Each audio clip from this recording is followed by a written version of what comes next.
The North Carolina Tar Heels are in major non-con trouble, and this is their last big opportunity. Can they do it?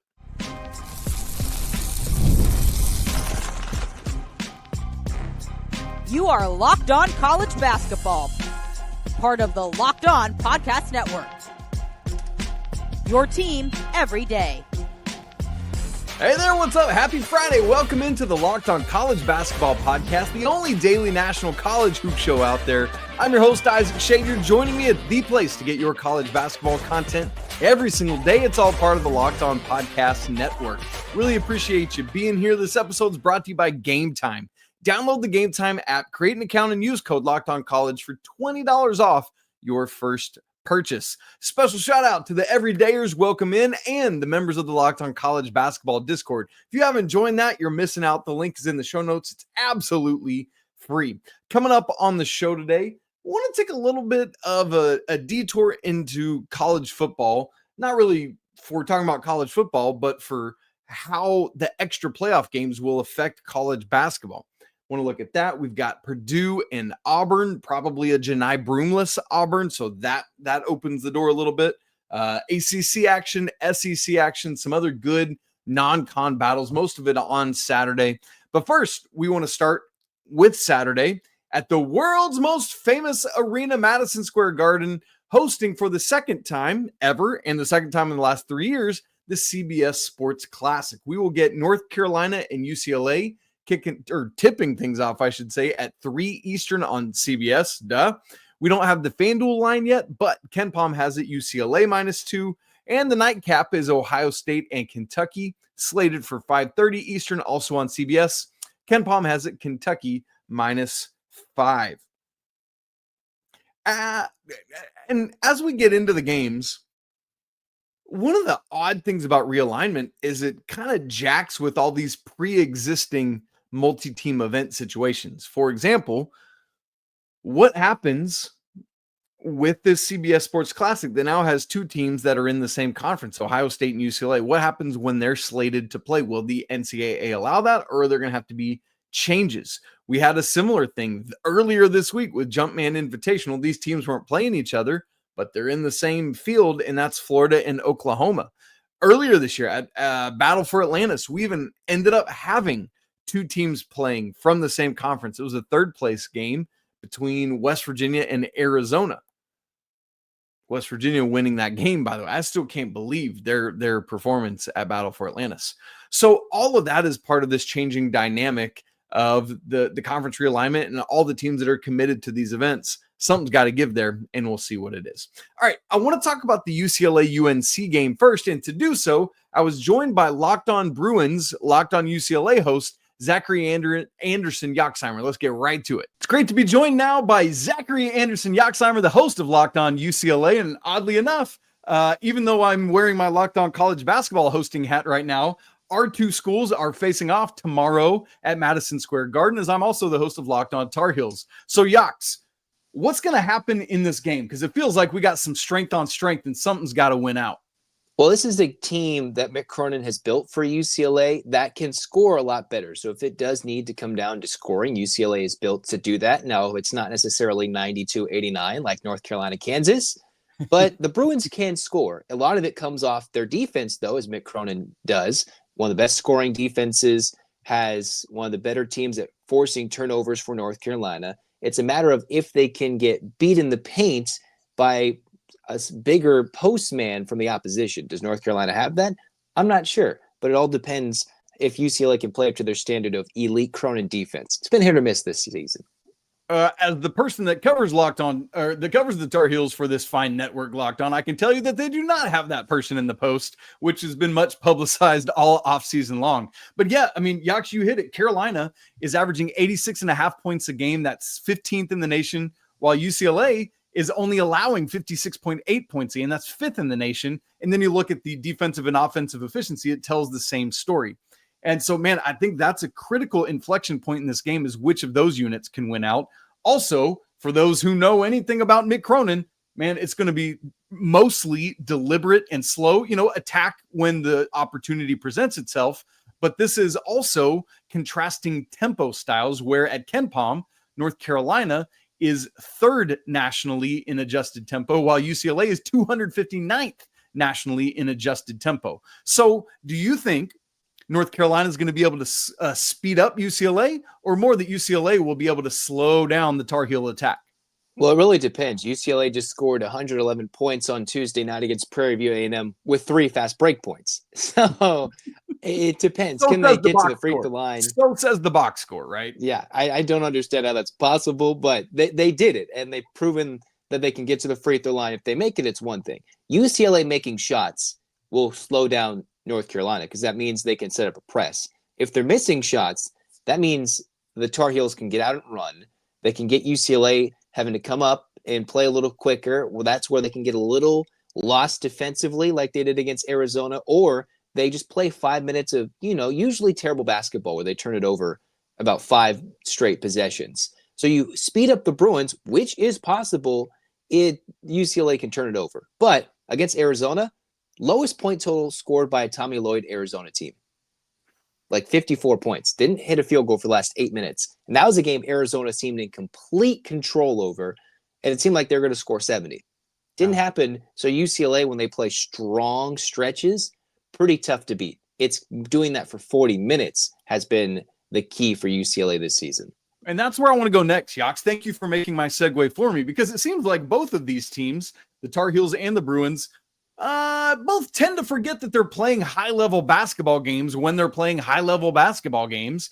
And, for North Carolina's side of things, it's been mostly in the first half, which they wake up at halftime. I tweeted, I think on Wednesday, that folks shouldn't worry. I slipped the scoreboard operator at MSG a bribe so that he would put UCLA 50, North Carolina 30 on the scoreboard as the tip went off on Saturday afternoon. Like, that's where Carolina has been. What has been the bugaboo there for UCLA? When is it that the Bruins just kind of hit some of those lulls? They tend to hit it near the midway point of the first half and at some point in the second half. For the Arizona game, it was the middle 20. That was the real bugaboo. UCLA was up 8, looking to pull away. Arizona made it a 2-point game and ran away with it, went up 13 with like 10 minutes to play. And then UCLA 17-3 run, and then they get that win. They come out against Prairie View A&M. They're a little sluggish. It's within 8. You're like, what's going on with this UCLA team against the then 1-9 team? And they end up winning by like 35, 45 points. So generally, there's a lull in the first half and a lull in the second half. It's a matter of when and for how long that dictates if UCLA can run away with the win, like they've done against some mid-major opponents at home, or escape like they did against Oregon and Arizona away from home this year, holding on barely. I know North Carolina can run up and score, but if they get enough rebounds, they can slow down the Bruins. All right, Yox, CBS Sports Classic, the second time in 3 years at Madison Square Garden, the world's most famous arena. This will be the first of the 2 games. We got Ohio State and Kentucky. Later, this one tips at 3 p.m. Eastern on CBS. We don't yet have our FanDuel line. Ken Palm favors UCLA by 2. Yox, who is key in this game, and how do you see it playing out? For somebody who hasn't done a lot lately, I might lean Lazar Stefanovic. He's somebody who can come off the bench. He started this year, but he's coming off the bench this year and can put in a quick 10. He's a little bit in the doghouse right now. And if UCLA Sebastian Mack is not good to go, that would mean UCLA needs another shooter, another guard out there. He's a good shooter. And of course, the defense of Kobe Johnson, a 6'6" superstar elite defensive talent, something that UCLA prides itself on. He can go and D up anybody on the North Carolina roster that's not over 6'8". Okay, yes. I'm with you on the Kobe Johnson thing, man. I think he might be the single most important player on the floor in terms of how he could cause some potential matchup problems for the small Carolina backcourt. Zachary Anderson-Yoximer, thanks so much for joining me today on Locked On College Basketball. Thanks for your great coverage of the Bruins, man. Love it. Where can people find your show and you? You can find Locked On UCLA anywhere you find your podcast and on YouTube. You can follow the Twitter. It is Locked On UCLA, but it's called Locked On Bruins because I don't know how to switch the Twitter. And then obviously my Zach and Yox is on Twitter. Hey, portal coverage, everything. It's all fun. As for the second game, Ohio State, Kentucky, I just simply don't know what to make of the Buckeyes. I was high on them coming into the season. I thought they, along with Michigan, were these 2 dark horse Big Ten teams that I thought had a lot of potential to really make some noise. Michigan has done that at times. Obviously, they kind of shot themselves in the foot the other night against Oklahoma in the Jumpman Invitational. But, man, Ohio State, obviously not having Aaron Bradshaw around hurts. I feel like Michi Johnson, I thought he was going to do a lot more offensively like we saw at South Carolina. Maybe that's part of it. Sean Stewart has just been kind of fine. It's really been Devin Royal leading the way. In fact, he's the leading scorer, and Bruce Thornton. It's those two guys, and we expected that with Thornton. And glad that what I didn't want for Bruce Thornton was for him to have to take on the majority of Ohio State's scoring load.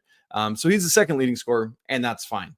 But the Buckeyes have lost 3 of 5, 2 of which were absolute spankings. Maryland beat them 20-24. It got worse. Played Auburn, lost by 38. That's crazy. And they do have wins over Texas on opening night and over Rutgers kind of recently. So Ohio State, it's hard to know. And obviously this is Coach Diebler's first full year, right? There's going to be learning pains. There's going to be things you have to grow through and learn from. That said, I think this is Kentucky's game to lose, man. I've been really, really impressed by Mark Pope's club and their performances and how they've put stuff together. Speaking of which, it's a shame that Aaron Bradshaw, we won't see playing this game against his former team. But for me, I think I expect to see Lamont Butler really be able to hold probably Bruce Thornton in place, be able to hound him around a little bit. I expect a nice day for Amari Williams, Jackson Robinson, Otega Owe. Like, think things should go well for them. And in this Ken Palm line being like 4 or 5, whatever it was, that's too small for me, man. Give me Kentucky by like 15 in this game to wrap up the CBS Sports Classic. All right. So, look, we've got other games on Saturday, and we've got 3 CFP games on Saturday. We got a couple interesting games Friday night. We've got a CFP game Friday night. I want to try to answer the question, how is this new format going to affect college basketball in these December Saturdays? We'll get to all that in just a second. Right after I tell you about Rocket Mortgage. Hey, did Rocket Money help you find any subscriptions you forgot about, or maybe that you were paying for twice?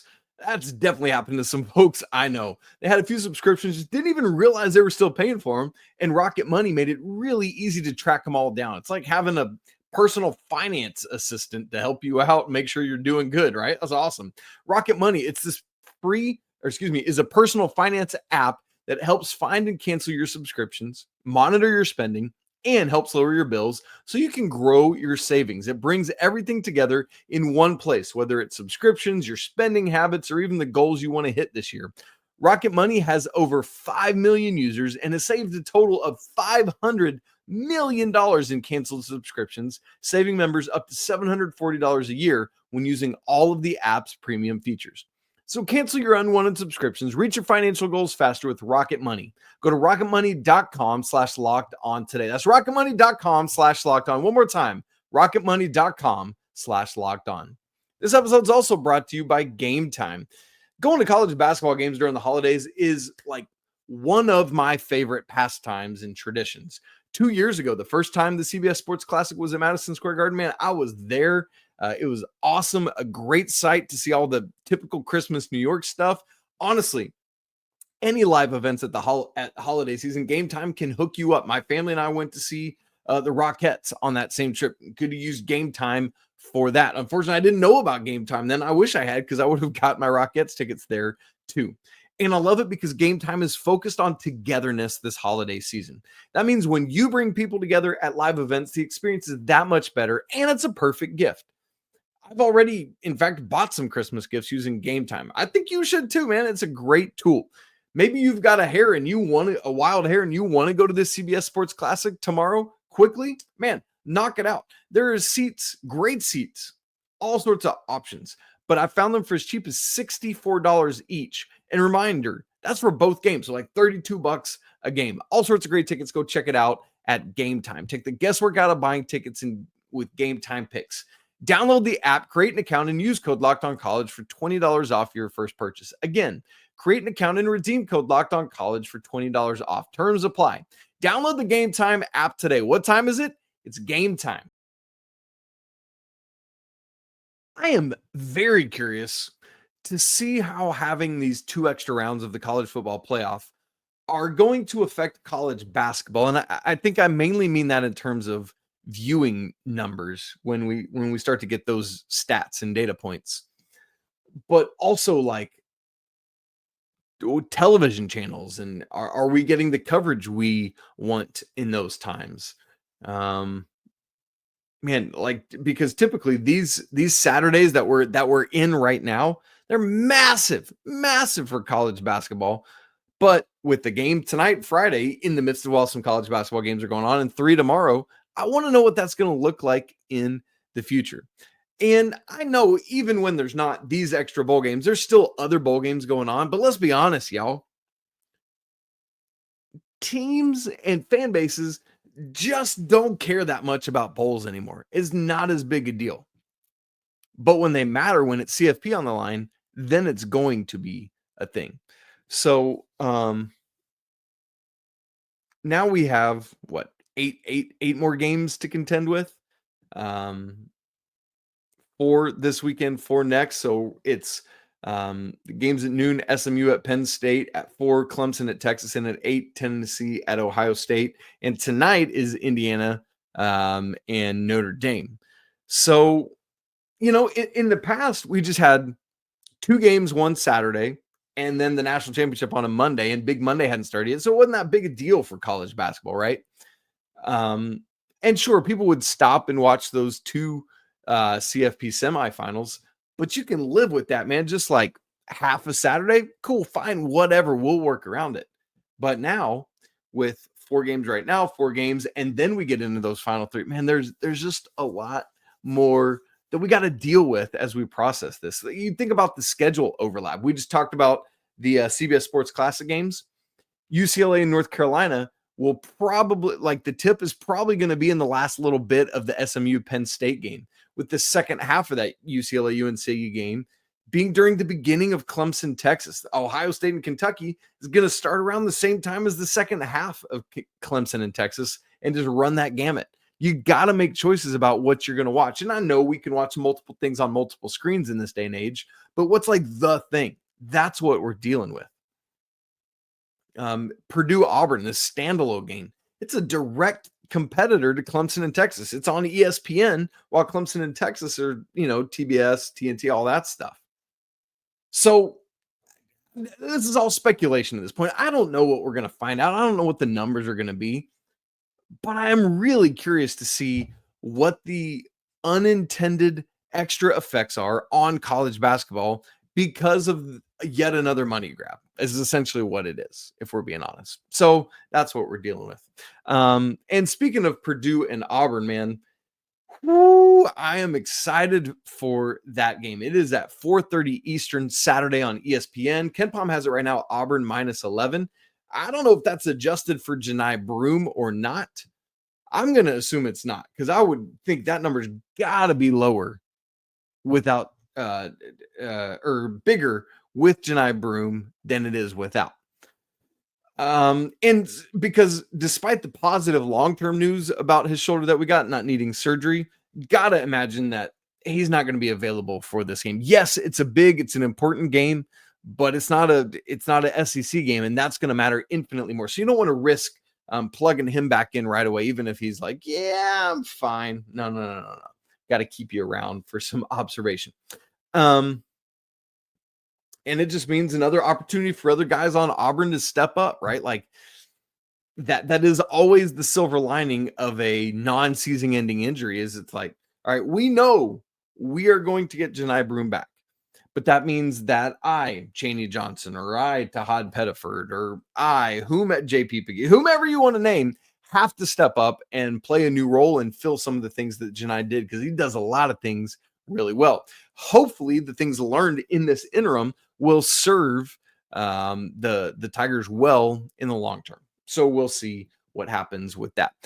Guard play is going to be very interesting in this game, because you got Braden Smith, who's a shorter, maybe he's a little more athletic than people give him credit for, but not wildly so. I think the Auburn length and athleticism and capability on the front line would do I think it's going to bother Braden Smith some. And so I am curious to watch some of that. How can he do? How can Fletcher Lawyer do? No apologies necessary if he goes off. But, I wouldn't think Purdue has much of a chance in this game. I believe it's down in Birmingham, if I remember correctly. I'm not looking at the schedule right now. But a Janai Broomless Auburn, you got to feel a lot better about your chances, about TKR, Trey Kaufman-Wren, getting out and going. So we'll see what happens here. But I'm really curious with this game. This feels like the kind of game that Purdue often just finds a way, I don't expect them to, because I think Auburn is just a little bit too good for almost most teams. But, yeah, we're going to watch it and see what happens. I was trying to look really quick schedule-wise for both these teams moving forward. For Purdue, reminder, they've lost 2 of their last 3. Penn State back on December 5th, and then their last game, they lost to Texas A&M by 4. So, good grief. Oh, the lines come down a little bit here. I think that might be some Broom movement, but Auburn favored by just 9 at this point. But Purdue lost to Penn State, lost to Texas A&M. If they lose this game, that's 3 out of 4, and then we're eyebrows raised a little bit more. Moving forward from this game, Purdue has one more non-con game. That's against Toledo next Sunday, and then it's all Big Ten the rest of the way. On the Auburn side of things, man, they've continued to navigate this really, really difficult schedule very well. Their only loss was a true road game at Duke. So they've got this one against Purdue. Then they play Monmouth Monday, December 30th, and then they're into SEC play the rest of the way. So that's where we're at with those teams and what they got going on. All right, guys, lots more to unpack, many more games going on this weekend. I'll just highlight a few of them for you, and then we'll get out of here. We'll do that coming up in just a second.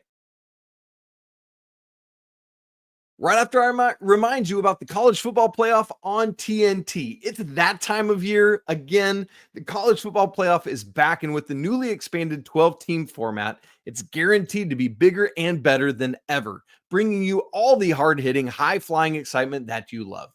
TNT Sports coverage of the college football playoff begins tomorrow, December 21st, starting with the college football playoff kickoff show presented by AT&T at 11 a.m. Eastern. So you get that for an hour leading into the first matchup, which is the Southern Methodist University Mustangs, SMU colloquially, battling the Penn State Nittany Lions up in Pennsylvania at noon. Following that, the Clemson Tigers go to Austin, Texas, looking to upset to the Texas Longhorns in a showdown at 4 p.m. Eastern. Don't miss a moment of the action. Watch the college football playoff presented by Allstate live on TNT, True TV, TBS, and Max.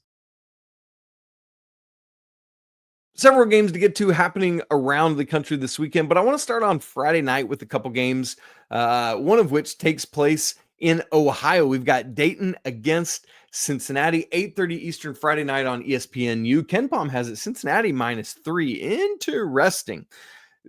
This game to me is a critical team for both games in terms of at-large resumes. Not going to be a killer if you lose it, because they're both really highly rated in the computer numbers, but you would certainly be sad, and it would be a boon, a good thing for you if you win this game. And in Dayton, they've beaten Marquette, they've beaten UConn, they've beaten Northwestern, really should have beaten North Carolina probably. And their lone other loss was to Iowa State by just 5 points. So they've lost this season 2 games by a total of 7 points. Am I thinking clearly on that? Let me get back to Dayton. By 2 to North Carolina, by 5 to Iowa State. Yes, they've lost 2 games by a total of 7 combined points. I mean, that's wacky, but it's what's going on this year. As for Cincinnati, their only loss was at Villanova in the Big East Big 12 battle. I think that was like 68-60. I remember it was an 8-point margin there between the two schools. Cincinnati, the weird thing with them is they don't have much of note on their roster in terms of teams they've played. So this is obviously going to help give us a better idea of what we're looking at with Cincinnati. Because again, I think Dayton is very legit, man. They do a lot of really interesting stuff. Another game Friday night is, by the way, I've got Dayton winning that game. I really believe in the Flyers, and I was much more sold on Cincinnati earlier. I'm not as much right now. Give me the Flyers to win this one. Okay. We've got some big East action tipping off on Friday night. St. John's at Providence, 8 Eastern on Fox. KenPom has it. Johnny's -6. Y'all, this is unfortunately two teams going in opposite directions of one another. Providence has lost 5 of their last 7. Meanwhile, St. John's has had just 2 losses, Baylor and Georgia, on a neutral floor. And they're just trying to, get out here and live their life. St. John's has moved up all the way to 11th at KenPom. So here's why I bring this game up. Because if St. John's wants to continue to ascend, you've got to go on the road and you've got to win conference games on the road. That's what great teams do. If St. John's is that, they can win this. And, we talked in the last segment some about how the CFP kind of gets in the way. This one has me worried too, because the CFP game kicks at 8, which is the same time that St. John's at Providence tips, and then Dayton at Cincinnati at 8:30, so just a little bit later. What is kind of funny is that the game on Friday night is Indiana at Notre Dame, 2 football schools, and they're probably over the moon, with getting to have it's Friday night in the Hoosier State, right? It's high school basketball night, and we've got these 2 teams from our state in the college football playoff. So it's kind of funny with all that going on, but literally, the football game kicks off as St. John's Providence tips off. So, got to deal with that. Again, that's what we're watching for, is how does this affect college basketball? On Saturday, just a couple more things I want to get to. We've got more Big East games, 3 more of them. Marquette at Xavier, noon Eastern on Fox. KenPom has it Marquette -4. That's a tough road game for Marquette. Xavier coming off that near upset at UConn earlier this week. Speaking of UConn, they're at Butler, same time, noon Eastern on Peacock. KenPom has it UConn -4. And then Villanova at Creighton, 4 p.m. Eastern on FS1. KenPom has it Creighton -3. The 2 games that intrigue me most are Marquette at Xavier. Can Xavier do that on their home floor? And then Villanova at Creighton. Villanova has been trying to look better. Creighton has not been looking better. An important game for both of those teams to just avoid losing to the other. ACC slate, we got 4 ACC games on Saturday. Wake at Clemson, 2 Eastern on ESPN. KenPom, Clemson -12. Tigers looking to get back on track. I don't think the line, I would take Wake Forest with not to win outright, but within those 12 points. Louisville at Florida State, also 2 Eastern. This one, unfortunately, is on the CW. Not a bunch of people get it. Florida State -3 at KenPom. Earlier, before those 2 tips, SMU at Boston College, noon Eastern on CW. KenPom has it SMU -8. And then Duke at Georgia Tech at noon. They're on ACC Network. KenPom has it Duke -15. And that's probably appropriate. Georgia Tech's not that great. So that's where we're at. Starting to get some more of these conference games going. And pretty soon, that's going to be all of it. Conference games, I'm looking forward to that. Let me rattle off just a couple other quick games, and then we'll get out of here. Several more on Saturday. Mississippi State at Memphis, 12:30 Eastern on CBS. This is the lead-in to the CBS Sports Classic. KenPom has it Memphis -2. That's probably appropriate. It's tough to know. Memphis has been not consistent really at all. Mississippi State, we'll see if the Cowbells make it into FedEx Forum and just reverberate around in there. Give me Memphis, though, at home to win this one outright. Kansas State at Wichita State, 7 Eastern, ESPN Plus Saturday. KenPom has it Kansas State, -1. Kansas State, right? We bring this game up because it's a true road game at Wichita State. K-State's not been exactly setting the world on fire. Is this a trouble spot? Something to keep an eye on. Then we've got the Gotham Classic, Maryland versus Syracuse at the Barclays Center there in Brooklyn, noon Eastern on ESPN. KenPom has it Maryland -11. I think that's probably about right. I am curious to see Derek Queen against Eddie Lampkin. That's a super fun matchup inside of 2 just big dudes. And then we've got the San Jose tip-off, number 10, Oregon against Stanford, 8 p.m. Eastern, Big Ten Network. Ken Palm has it Oregon -7. Cal versus 23, San Diego State, 10:30 Eastern on ACC Network. Ken Palm has it San Diego State -7. Then that's, there's obviously other stuff on Saturday. Those are the key ones that I'm watching for. And then two games I want to bring to your awareness on Sunday. Illinois, Mizzou, 1 Eastern on ESPN in St. Louis at the Enterprise Center. That's where the Rams used to play when they were in town. Ken Palm has it Illinois -5. And I honestly think that's about right. It depends on which Mizzou shows up. But I think Illinois continues to just show off this freshman talent and have all sorts of great stuff going for them. The question is, can they keep that up, or will we see the inevitable ebbs and flows of the freshman year? And then the final one is like a mid-major game that I'm primed to watch. Utah State at St. Mary's. Reminder, Utah State was one of the 5 remaining undefeated teams in the nation, lost earlier this week. I think it was on Tuesday, if I remember correctly. And then you've got St. Mary's. This game is 8 Eastern on ESPN+. Ken Palm has it St. Mary's by -5. Yeah, I'll take that. Give me St. Mary's by 6 to cover and win outright. All right, guys, going to be a fun weekend, man. We got these college football playoff games. We got some great basketball games, all sorts of fun stuff going on. Can't wait to be back with you on Monday to unpack it all with me and Andy back together. Which we are going to have shows all next week, so keep tuning in. Don't want you to miss a second. And by the way, if you don't want to miss a second, make sure you have subscribed on YouTube. Blink. Just hit that subscribe button. Make sure that you have subscribed on your favorite audio platform as well, in case you prefer to listen.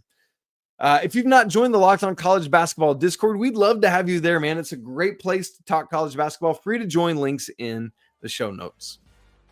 Yeah, okay. As always, apologies to the Lawyer family. Let's go Wildcats. And until Monday, peace.